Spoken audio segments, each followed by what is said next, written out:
కరీంనగర్ రాజకీయాలు రసవత్రంగా సాగుతున్నాయి. Operation ఆకర్ష్లో BJP Congress పోటీ పడుతున్నాయి. కేంద్ర మంత్రి జిల్లా కావటంతో ఇక్కడ కాంగ్రెస్ కంటే బీజేపీ ఆకర్ష బాగా పనిచేస్తుందనే టాక్ నడుస్తోంది. అయితే కరీంనగర్ మేయర్ పరిస్థితి మాత్రం ముందు నుయ్యి వెనక గొయ్యి అన్నట్టుగా తయారైందట. అటు కాంగ్రెస్లోకి వెళ్లలేకపోతున్నారు, ఇటు కమలం పార్టీ తలుపులు మూసేసిందట. ఇంతకీ కరీంనగర్ మేయర్కు ఇన్ని కష్టాలు ఎందుకు వచ్చాయో చూద్దాం. తెలంగాణ రాష్ట్రంలో జంప్ జిల్లానీల హవా కొనసాగుతోంది.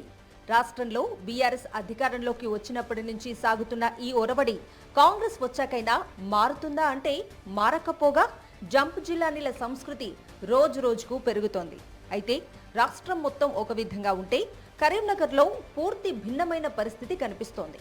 కేంద్ర సహాయ మంత్రిగా బాధ్యతలు చేపట్టి మొదటిసారి కరీంనగర్ వచ్చిన బండి సంజయ్ని బీఆర్ఎస్ కు చెందిన కరీంనగర్ మేయర్ సునీల్ రావు కలవటం చర్చనీయాంశంగా మారింది.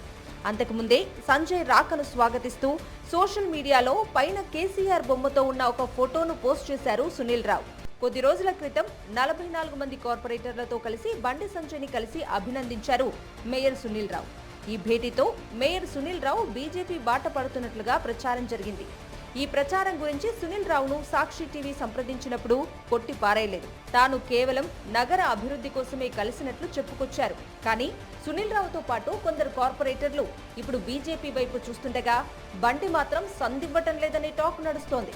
వచ్చిన వారిని కాదనకుండా మర్యాదపూర్వకంగా కలుస్తూనే వారిని పార్టీలోకి ఆహ్వానించేందుకు మాత్రం ముందు వెనక ఆలోచిస్తున్నట్లు, ఒక దశలో వారిని వద్దు అనుకున్నట్లుగా కూడా ఒక ప్రచారం జరుగుతోంది.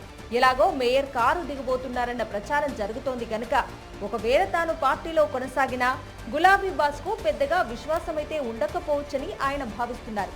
ఇప్పటికే కరీంనగర్ బీఆర్ఎస్ రెండుగా చీలిపోయి ఒకరికొకరు బహిరంగంగానే విమర్శలు చేసుకుంటున్నారు. ఈ నేపథ్యంలో రాష్ట్రంలో అధికారంలో ఉన్న కాంగ్రెస్ వైపు వెళ్దామంటే మేయర్ సునీల్ రావుకు మంత్రి పొన్నం ఏకు మేకై కూర్చున్నారు. సునీల్ రావు కాంగ్రెస్ లోకి రాకుండా పొన్నం అడ్డుపడుతున్నందునే మేయర్ బీజేపీ నేత బండి సంజయ్ని కలిశారనే ప్రచారం సాగుతోంది. మున్సిపల్ రివ్యూలో మంత్రి పొన్నం అవినీతిపై చేసిన కామెంట్స్ తో మేయర్ సునీల్ రావు ఆయన వర్గం కార్పొరేటర్స్ డిఫెన్స్ లో పడే బండి చెంతకు చేరారని అనుకుంటున్నారు. కాంగ్రెస్ లోకి వెళ్లటానికి పొన్నం అడ్డు తగలటంతోనే రాజకీయ భవిష్యత్తు గురించి ఆలోచించి మేయర్ సునీల్ రావు అడుగులు వేస్తున్నట్లు సమాచారం.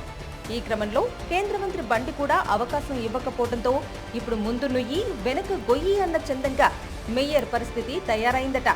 అటు కాంగ్రెస్ లోకి వెళ్లలేక ఇటు కమలం గూటికి చేరలేక వాట్ నెక్స్ట్ అనుకుంటున్నారని కరీంనగర్ లో టాక్ నడుస్తోంది.